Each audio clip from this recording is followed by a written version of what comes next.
time there was a world with one language. Everyone spoke the same. There were no difference. This is not our world.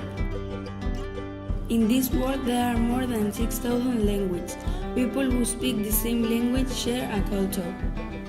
There are more than 400 languages that are endangered. They are about to disappear. When we learn that, we want to do something to save these languages.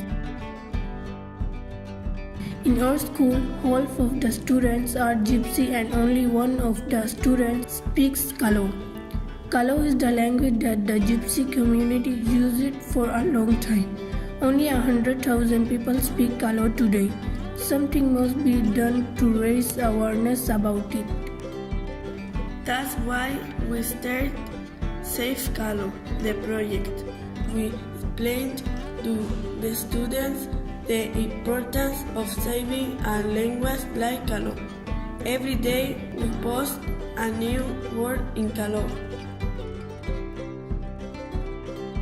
The project is still going on and we want to include another language, Burushaski, a language spoken by less than 100,000 people in Pakistan. We chose this language because there is a big Pakistan community in our school. Save caló. Use it. Speak it. Love it.